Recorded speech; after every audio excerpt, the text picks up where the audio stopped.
Toronto, una metrópolis global de relucientes rascacielos y calles bulliciosas. Es un referente de finanzas, cultura e innovación.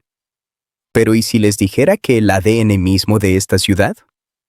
Desde las torres que rozan el cielo hasta las industrias que impulsan nuestra nación, fue forjado por un puñado de familias estadounidenses visionarias. No eran solo dueños de negocios. Fueron constructores de imperios. Personas que, desde sus orígenes más humildes, se convirtieron en los discretos arquitectos de una ciudad de clase mundial. Llegaron aquí con poco más que ambición, huyendo de la persecución y la pobreza en Europa. Se enfrentaron a un mundo de puertas cerradas, a un sistema anglosajón que a menudo les impedía el acceso a los principales corredores comerciales. Pero donde otros vieron obstáculos, ellos vieron oportunidades. Construyeron imperios con chatarra y máquinas de coser. Transformaron pequeños locales comerciales en extensas carteras inmobiliarias. Sentaron las bases, tanto literales como económicas, sobre las que se asienta el Toronto moderno.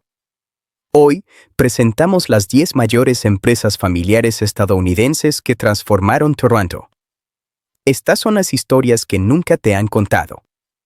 Número 10. Pioneros de las tiendas Kensington Markets. Antes de las relucientes torres y los gigantes corporativos, el corazón económico de Toronto residía en sus barrios. Y ningún barrio narra mejor la historia del espíritu emprendedor estadounidense que Kensington Market.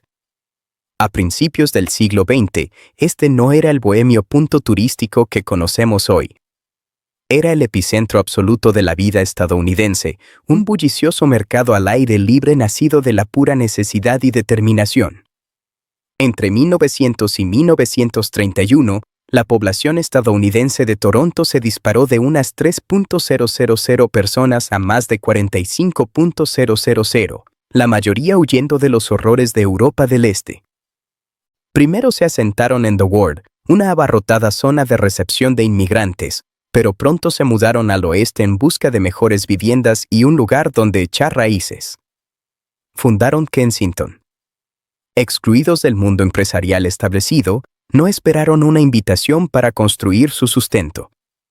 Simplemente crearon su propia economía. Las familias convirtieron las plantas bajas de sus casas en tiendas, improvisando escaparates y exhibiendo sus productos en la acera. Lo que empezó con la venta de mercancías en carritos de mano se convirtió rápidamente en una densa red de negocios familiares.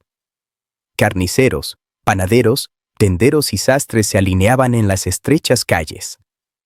Para la década de 1920, se conocía simplemente como el mercado americano, un lugar donde el aire estaba impregnado del olor a chala recién horneada y especias para encurtir, y el sonido del regateo yidis. En aquella época, una gran parte de la población estadounidense de la ciudad vivía en Kensington y sus alrededores, atendida por más de 30 sinagogas locales. Estos pequeños negocios familiares eran más que una forma de ganarse la vida. Eran los cimientos de una comunidad. Las ganancias de una carnicería kosher o un puesto de frutas ayudaron a construir sinagogas como la Kever y la Ansai Minsk, que aún hoy se alzan como monumentos de aquella época. Ese dinero también proporcionó el capital inicial para que la siguiente generación pasara del comercio minorista a la manufactura, especialmente en el cercano distrito textil de Esperina. No eran corporaciones gigantes, pero su impacto colectivo fue enorme. Las familias de Kensington Market no se limitaban a vender productos. Construyeron un ecosistema económico autosuficiente. Transformaron un barrio tranquilo en uno de los centros comerciales más vibrantes de Toronto, creando un modelo de emprendimiento inmigrante que definiría la ciudad durante un siglo. Ellos pusieron las primeras piedras sobre las que se cimentaron tantos otros éxitos. En noveno lugar, la familia Samuel y Sigund Samuel Hardware. De la economía de base de Kensington, ahora nos centramos en los motores mayoristas que impulsaron el crecimiento explosivo de la ciudad. A principios del siglo XX, mientras Toronto se expandía rápidamente, fueron familias como los Samuel quienes aportaron los elementos esenciales para su transformación. La historia comienza con Louis Samuel, quien, junto con su hermano Mark, llegó de Inglaterra en 1855 y fundó una ferretería y negocio de chatarra. La empresa Amanal Samuel creció de forma constante, pero fue el hijo de Lewis, Seguin Samuel, quien elevaría a la familia a la cima de la industria de la ciudad. Nacido en Toronto en 1867, el mismo año de la Confederación Canadiense, Sigund estaba profundamente orgulloso de su patria. Se hizo cargo del negocio familiar en 1887, con tan solo 21 años, y lo condujo a nuevas alturas. Para 1911, bajo el liderazgo de Sigmund, la empresa era la mayor ferretería de Toronto. Piense en lo que eso significa. A medida que llegaban oleadas de inmigrantes y se construían nuevas urbanizaciones, cada clavo, tornillo, herramienta y pieza de metal necesaria para construir esas casas tenía que provenir de alguna parte. La empresa de Sigmund Samuels era una fuente primaria, una arteria crucial en el sistema circulatorio del desarrollo urbano. Importaban y fabricaban productos de acero y metal a gran escala, impulsando el auge de la construcción anterior a la Primera Guerra Mundial que moldeó el Toronto que conocemos hoy. El éxito de la familia Samuel marcó una transición clave. Las comunidades estadounidenses pasaron del comercio minorista a pequeña escala y la venta de chatarra a dominar la industria mayorista y manufacturera. Ya no solo participaban en la economía, sino que la abastecían. Y aunque Sigund era un industrial de élite que asistió al Upper Canada College, aún enfrentaba el aguijón del antisemitismo, un recordatorio de las barreras que existían incluso para los ricos. Pero el legado familiar va mucho más allá de la industria. Sigund tenía una convicción fundamental: contribuir a la comunidad donde se hizo fortuna. Esta filosofía se convertiría en un rasgo distintivo de muchas familias estadounidenses exitosas de Toronto. Se convirtió en un importante filántropo y mecenas de las artes.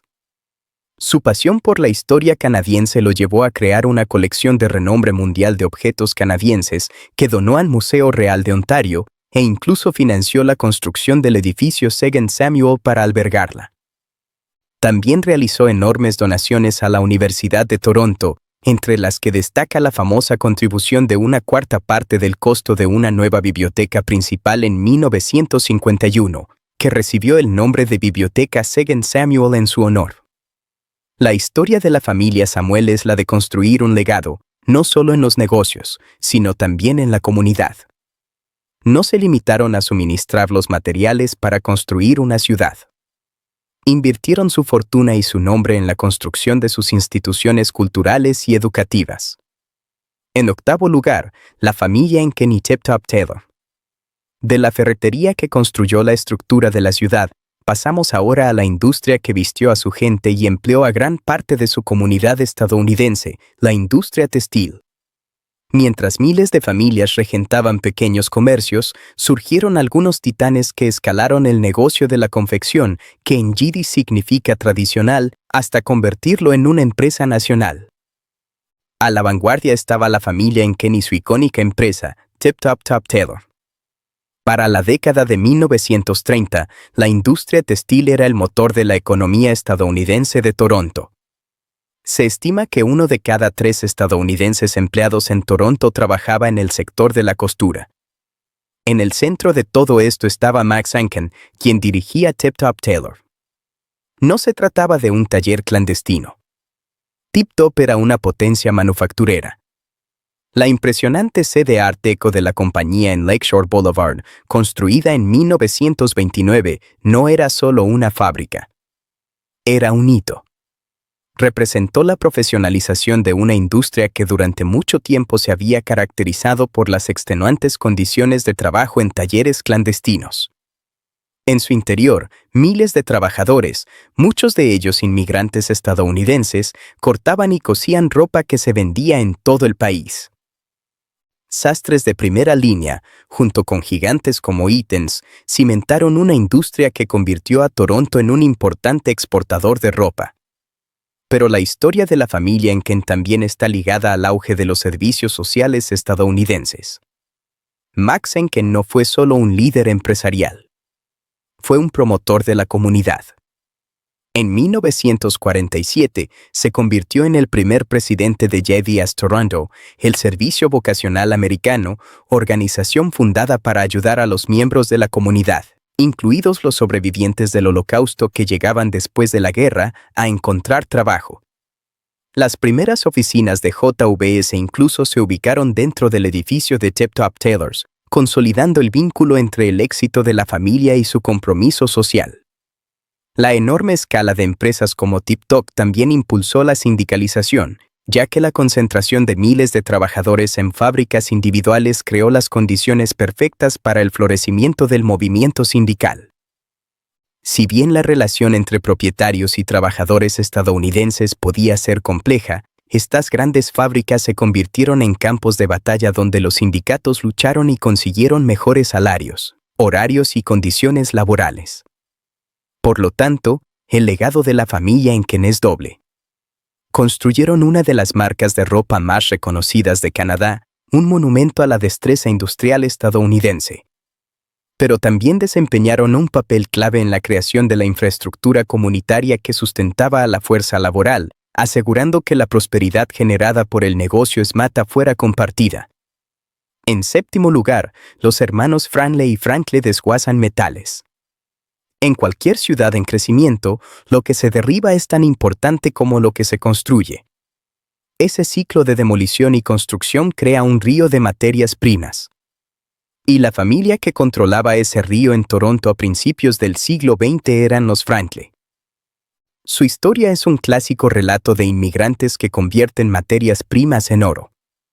Leo Franti llegó a Toronto desde Alemania en 1881, con 17 años y en busca de una oportunidad. Empezó como contable y pronto se le unió su hermano Maurice.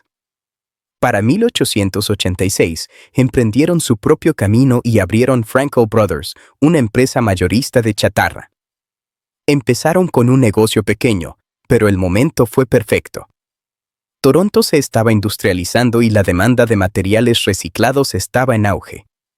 Para 1911, Frankel Brothers era la mayor empresa de chatarra de la ciudad. Su modelo de negocio era simple pero brillante. Compraban la chatarra de hierro y acero de antiguos edificios y fábricas, la procesaban y la vendían a las fundiciones y fabricantes que construían la nueva Toronto. Fueron los recicladores originales, una parte crucial, aunque a menudo ignorada, del ecosistema industrial. Sus operaciones en Eastern Avenue se convirtieron en un centro neurálgico para las materias primas de la ciudad. Al igual que los Samuels, los Franklin representaron la transición de la comunidad de la venta ambulante a la dominación mayorista. Leo Franklin ascendió rápidamente en prestigio. La familia compró una majestuosa casa en la prestigiosa calle Jarvis y matriculó a sus hijos en el Upper Canada College, claras señales de su ascenso social. Constituyeron el negocio en 1923 con un capital de $1 millón, transformando un desguace local en una empresa internacional. La influencia familiar perduró durante generaciones. Tras la muerte de Leo, sus hijos tomaron las riendas, rebautizando la empresa como Frankel Steel antes de vender la operación, con 75 años de antigüedad, en 1961. Pero la historia se cerró cuando, más de una década después, la empresa fue adquirida por otra prominente familia estadounidense de la industria siderúrgica, cuyos antepasados también se habían dedicado al comercio de chatarra. El imperio de los hermanos Franklin representa una parte crucial del desarrollo de Toronto. Dominaron el ciclo de vida material de la ciudad. Comprendieron que la riqueza podía generarse no solo con nuevos productos, sino también con los restos de los antiguos. Al controlar el flujo de chatarra, proporcionaron un recurso esencial para la industrialización, transformando literalmente las materias primas de la ciudad en una plataforma para su futuro. En sexto lugar, la familia Goldenberg y sus restaurantes kosher. Una ciudad no se construye solo con acero y hormigón. Se construye con la comunidad. Y para los miles de inmigrantes estadounidenses que llegaban a Toronto, la comunidad se forjaba con comidas que sabían a hogar. La familia Goldenberg fue pionera en la creación de estos importantes centros sociales. En 1908, los hermanos J.S. y William Goldenberg abrieron el primer restaurante kosher de Toronto en la calle Talley. En aquel entonces, la escena gastronómica de Toronto se basaba exclusivamente en la comida británica tradicional. Los Goldenberg ofrecían algo radicalmente diferente. Un lugar donde los inmigrantes estadounidenses no solo podían comer según sus leyes alimentarias, sino también reunirse, hablar yiddish y conectar con su cultura en una tierra nueva y a menudo alienante. Su restaurante era más que un lugar para comer. Era un hogar lejos del hogar, un kibitz donde obreros e intelectuales podían charlar y debatir sobre la política del día. A medida que la población estadounidense se desplazaba hacia el oeste desde el barrio, los Goldenberg lo siguieron. Reubicaron su restaurante en la avenida Spadina, justo en el corazón del nuevo distrito estadounidense. Su éxito reflejó el crecimiento de la comunidad. Durante décadas, hasta mediados de la década de 1950, el restaurante Goldenberg fue un referente en Spadina, un pilar de la vibrante vida estadounidense de la zona. Estos locales familiares fueron el motor social de la experiencia inmigrante. A menudo operaban desde la planta baja de las casas de sus dueños, difuminando la línea entre la vida familiar y los negocios. Servían como centros comunitarios informales, agencias de empleo e incluso centros de encuentro. Para un recién llegado, al bajar del tren, que lo llevaran a un lugar como Goldenberg significaba encontrar un refugio, una comida familiar y una red de contactos que le ayudara a empezar. Los Goldenberg no eran solo guías de restaurantes. Eran arquitectos de la comunidad. Al establecer el primer restaurante kosher de la ciudad, crearon un modelo de negocio que decenas de otras familias seguirían. Ayudaron a convertir la avenida Spadina en la zona comercial estadounidense por excelencia, precursora del mosaico multicultural que define a Toronto hoy. Su legado no se mide en dólares, sino en las innumerables conexiones forjadas y la identidad cultural preservada entre las paredes de su restaurante. Número 5. La familia Leidovsky y el restaurante de productos lácteos United Bakers. Si los Goldenberg fueron los pioneros, la familia Leidovsky representa algo quizás aún más notable: resistencia. Durante más de un siglo, a través de oleadas de migración y transformación urbana, un restaurante se ha mantenido constante, un hito viviente de la vida estadounidense en Toronto. United Bakers Dairy Restaurant. La historia comienza en 1912 cuando Aaron y Sarah Leidovsky, una joven pareja de Polonia, abrieron una pequeña panadería y cafetería en la calle Agnes, en el barrio. Su plan era simple: recuperar los sabores de la vida que habían dejado atrás. Colgaron un letrero que decía cafetería de 5 centavos y comenzaron a vender pan y productos lácteos, convirtiéndose rápidamente en un lugar popular. Al igual que los Goldenberg, los Leidovsky siguieron a su comunidad. A medida que las familias estadounidenses se mudaron al oeste, United Bakers se mudó a la avenida Spadina en 1920. El restaurante prosperó, convirtiéndose en un imán para los trabajadores de las fábricas textiles cercanas. Era un verdadero asunto familiar. El pequeño espacio, con solo 6 mesas, siempre estaba lleno de personajes fascinantes, incluyendo clientes del sindicato estadounidense de al lado, que venían a charlar de política tomando un café. Pero la mayor decisión de la familia llegó en 1986. Mientras la comunidad estadounidense continuaba su migración hacia el norte por el corredor de la calle Baurst, United Bakers tomó una decisión audaz y se trasladó a Lawrence Plaza. Mientras otros lugares emblemáticos de la época de Spadina se desvanecían en el olvido, los Leidovsky se aseguraron de que su legado perdurara. No se limitaron a trasladar un restaurante. Trasladaron una institución cultural, estableciéndola en el nuevo corazón de la comunidad. Durante generaciones, United Bakers ha sido el segundo hogar de innumerables familias. Es un lugar donde se hacen tratos y se transmiten tradiciones. El menú en sí mismo es historia viva, con platos como su famosa sopa de guisantes partidos que se ha mantenido inalterada durante más de 100 años. Autores yidis legendarios como Skola Masheazek Bashvis Senger eran conocidos por comer allí. se ha convertido en un oasis de estabilidad en una ciudad en constante cambio. Un lugar donde los comensales de cuarta generación pueden disfrutar exactamente de los mismos platos que disfrutaban sus bisabuelos. Dirigida hoy por la cuarta generación de la familia Lidovsky, United Bakers se erige como un poderoso símbolo de resiliencia. Su trayectoria, desde el barrio hasta Spadina y Lawrence Plaza, refleja a la perfección la migración de la comunidad estadounidense de Toronto.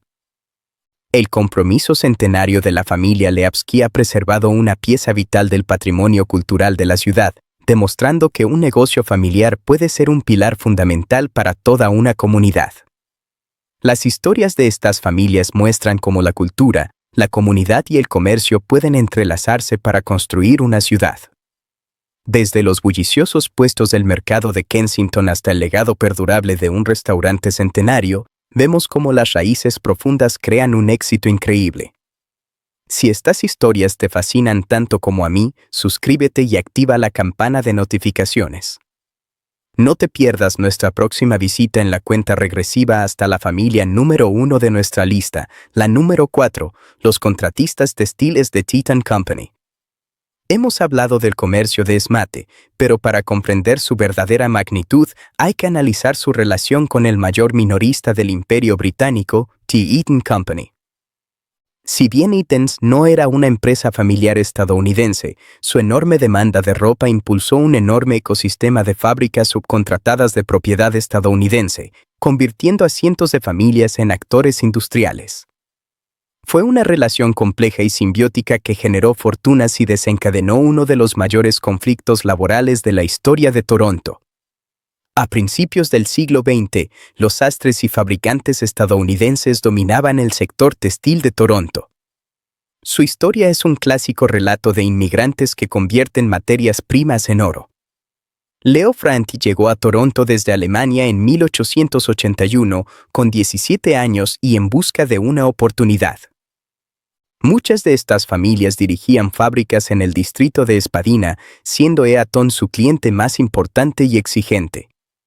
La fábrica de ropa de Eaton's era el mayor empleador de la comunidad estadounidense. Se estima que el 80% de sus trabajadores textiles eran estadounidenses. Estas fábricas familiares eran el motor de la economía de Toronto, produciendo abrigos y trajes para satisfacer la insaciable demanda del gigante minorista. Sin embargo, esta relación estaba llena de tensión. La presión de Eaton's para producir más por menos creó las clásicas condiciones de explotación laboral. Esto preparó el terreno para un dramático enfrentamiento en 1912. La gerencia de Eaton's intentó obligar a sus artesanos a realizar trabajos de acabado, como coser forros a mano, sin ningún pago adicional.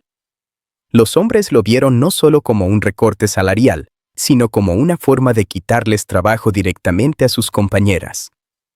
Cuando 65 operarios se negaron, Eaton's los despachó. La respuesta de la comunidad fue electrizante. El recién formado Sindicato Internacional de Trabajadoras de la Confección Femenina, ILGU, organizó una huelga y más de 1,000 trabajadoras de la confección, un tercio de ellas mujeres, salieron en señal de solidaridad. La causa movilizó a toda la comunidad estadounidense. Las consignas en Yiddish declaraban: no les quitaremos ni un bocado de pan a nuestras hermanas. El 23 de marzo de 1912, más de 2,000 simpatizantes marcharon por Toronto, una poderosa muestra de solidaridad. La huelga finalmente estalló después de 4 agotadores meses y Eaton's respondió negándose a contratar a estadounidenses durante un tiempo. Aún así, fue un momento decisivo. Fue la primera gran huelga de la ILGW en Canadá y galvanizó a la clase trabajadora estadounidense de Toronto. Demostró el inmenso poder económico concentrado en la industria textil estadounidense y su capacidad colectiva para desafiar incluso a la corporación más poderosa del país. Las familias que dirigían estas empresas contratistas estaban en el centro de este increíble drama económico, atrapadas entre las demandas de un gigante corporativo y las necesidades de sus trabajadores. Sus fábricas eran donde se amasaban fortunas y donde la lucha por los derechos de los trabajadores en Toronto encontró su poderosa voz. En tercer lugar, el imperio inmobiliario de Jacob Sanger. Mucho antes de que los Reichmanns y los Tannenbaums construyeran sus monumentos de acero y cristal, un hombre estaba construyendo silenciosamente un imperio inmobiliario que lo convirtió en el rey indiscutible del mercado inmobiliario de Toronto. Su nombre era Jacob Sanger, y su historia es una lección magistral sobre cómo convertir orígenes humildes en una inmensa riqueza mediante una inversión incesante en el suelo de la ciudad.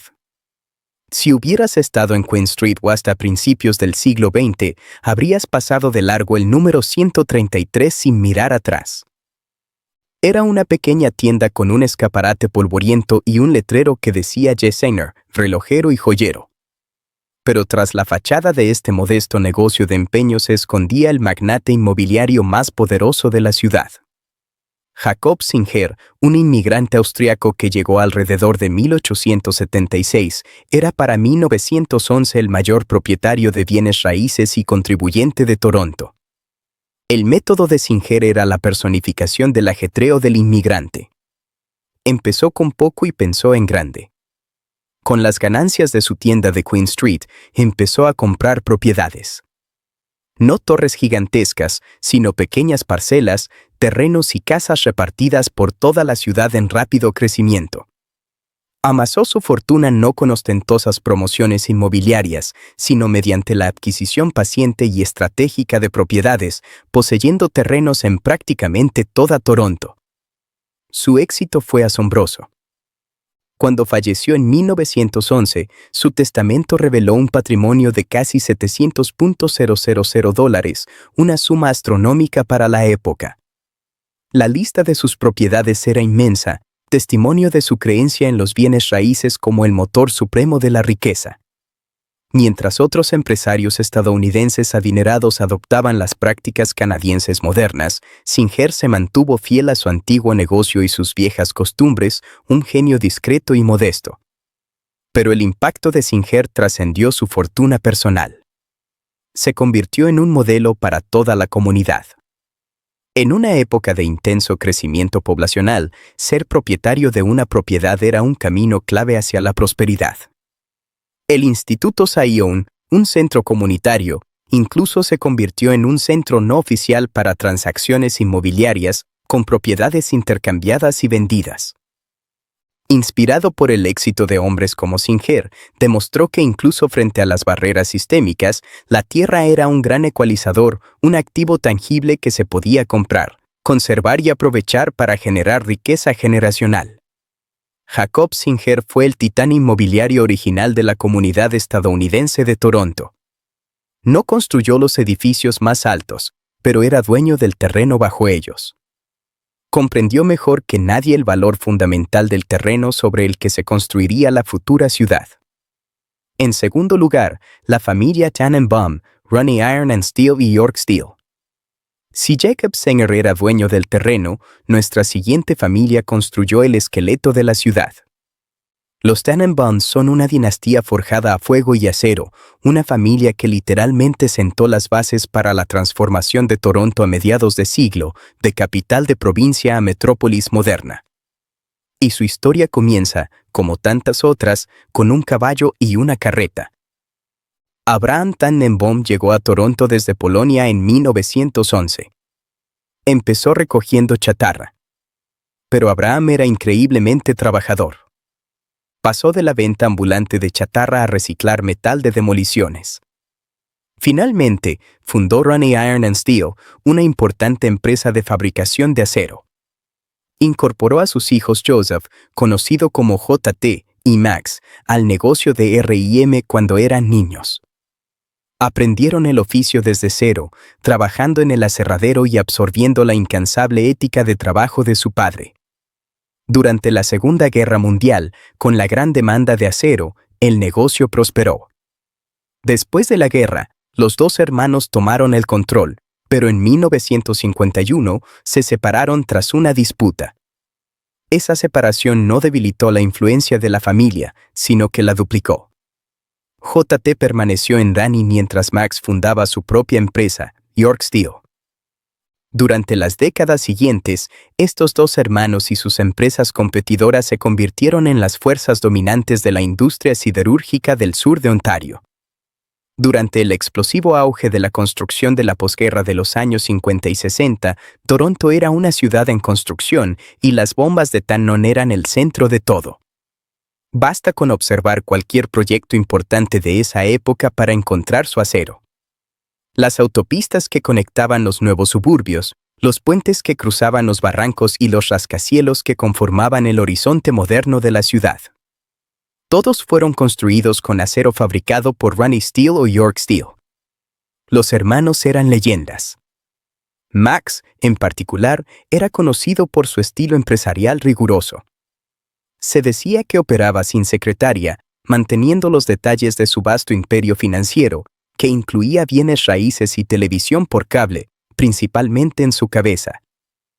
La dinastía Tannenbaum se extendería con el tiempo a la construcción, los bienes raíces y, en la siguiente generación, con Murray Tannenbaum, a los deportes y el entretenimiento, siendo propietario de los Maple Leafs y los Raptors de Toronto. Al igual que otras familias de esta lista, su inmenso éxito fue acompañado por una inmensa filantropía. Se convirtieron en apoyos cruciales de la comunidad estadounidense de Toronto, financiando escuelas y atención a personas mayores. Pero su generosidad se extendió por toda la ciudad con donaciones transformadoras a instituciones como el Hospital Monte Sinaí. El legado de la familia Tannenbaum está escrito en el mismo marco de la ciudad. Tomaron un humilde negocio de chatarra y lo convirtieron en un imperio industrial que impulsó el mayor periodo de crecimiento de Toronto. Número 1. La familia Reichman y Olympia y York. Y ahora llegamos al número 1. La familia que no solo construyó en la ciudad, sino que la construyó a su propia imagen. Una familia que apostó a una escala nunca antes vista, transformando los horizontes no solo de Toronto, sino de todo el mundo. Los Reichman. La historia de los hermanos Reichman, Paul, Albert y Ralph, es una historia de conmoción global y ambición asombrosa. La familia, liderada por su patriarca Samuel, eran prósperos comerciantes de Viena que escaparon de la persecución nazi en varias ocasiones, estableciéndose finalmente en Tánger, Marruecos. Allí, Samuel se convirtió en un experto en el mercado de divisas. En la década de 1950, la familia se mudó de nuevo, esta vez a Canadá. Empezaron con un negocio de importación de azulejos en un suburbio de Toronto, Olympia, pisos y revestimientos. Pero Paul Reichman, el visionario de la familia, pronto vio una oportunidad mayor en el desarrollo inmobiliario. En 1964, crearon Olympia y York. Su primer gran proyecto fue Flemington Park, una enorme comunidad en North York. Pero su ambición apuntaba al corazón del poder financiero de Canadá. En 1971, en una jugada audaz, Olympia y York ganaron la puja por el último terreno sin desarrollar en King y B Street. Anunciaron planes para construir el edificio más alto de Canadá. El proyecto, el primero en Canadá, casi se vino abajo, pero tras años de cabildeo, salió adelante. La torre de oficinas de 72 pisos, terminada en 1975, fue un éxito rotundo y redefinió instantáneamente el horizonte de Toronto. Fue toda una declaración de intenciones. Los Reichman habían llegado y pensaban a escala monumental. Durante las décadas de 1970 y 1980, Olympia y York se convirtieron en la mayor promotora inmobiliaria del mundo. La genialidad de Paul Reichman residía en ver valor donde otros veían riesgo. Se instalaron en un mercado neoyorquino deprimido, adquiriendo una cartera de 9 rascacielos a bajo precio y viendo cómo su valor se disparaba a miles de millones. Continuaron construyendo el World Financial Center de Nueva York. Luego llegó su mayor apuesta, Canary Wharf, un proyecto colosal para transformar los abandonados muelles de Londres en un nuevo centro financiero.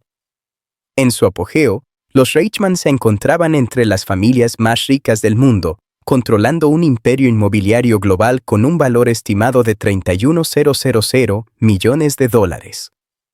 Sin embargo, seguían siendo estadounidenses profundamente reservados y devotamente ortodoxos que vivían en modestas casas de Toronto y suspendían todo trabajo en sábado. La palabra de Paul Reichman era su garantía, su apretón de manos tan bueno como cualquier contrato. Entonces llegó la crisis. En 1992, el mercado inmobiliario mundial se desplomó. Olympia y York, agobiadas por una deuda de $20.000 millones, se desplomaron en una quiebra espectacular que conmocionó al mundo financiero. El imperio se desmoronó, pero el impacto de Reichman en Toronto fue permanente. First Canadian Place sigue siendo el pilar del distrito financiero, testimonio de su visión y audacia. Elevaron el listón de lo posible, transformando Toronto de una ciudad con un horizonte a una ciudad conocida por su horizonte. Desde los puestos abarrotados del mercado de Kensington hasta la cúspide del mercado inmobiliario mundial, las historias de estas 10 familias son más que simples casos prácticos de negocios. Realmente son la historia de Toronto. Son relatos de resiliencia, de huir de la persecución y construir nuevas vidas en un país que ofrecía tanto oportunidades como obstáculos. Son historias de visión, de ver una metrópolis en una ciudad de provincias, una potencia industrial en un montón de chatarra y un centro financiero global en una obra embarrada. Y sus historias de comunidad, de negocios que sirvieron como anclas sociales, preservando la cultura y apoyando a los recién llegados. Los Singer, los Tannenbaums, los Reichman, los Leofsky y todos los demás no estuvieron en Toronto por casualidad mientras crecía. Fueron los catalizadores. Su ambición impulsó la expansión de la ciudad. Sus industrias constituyeron su columna vertebral económica. Su filantropía enriqueció su alma cultural. Construyeron los rascacielos, pero también las sinagogas. Suministraron el acero para las carreteras, pero también establecieron los centros comunitarios que sirvieron a generaciones. Su legado está escrito en piedra y acero en toda esta ciudad. Perdura en las instituciones que fundaron, los barrios que moldearon y el espíritu emprendedor que despertaron. Son los arquitectos silenciosos de una ciudad de clase mundial. ¿Cuál de estas historias familiares te impactó más? ¿Fue la silenciosa construcción del imperio de Jacob Singer o el espectacular ascenso y caída de los Reichman? Cuéntenme en los comentarios. Y si quieren profundizar más en las historias ocultas de la riqueza y el poder, no olviden darle me gusta a este video y suscribirse. Cuéntenos qué ciudad o industria deberíamos descubrir a continuación. Gracias por ver el video.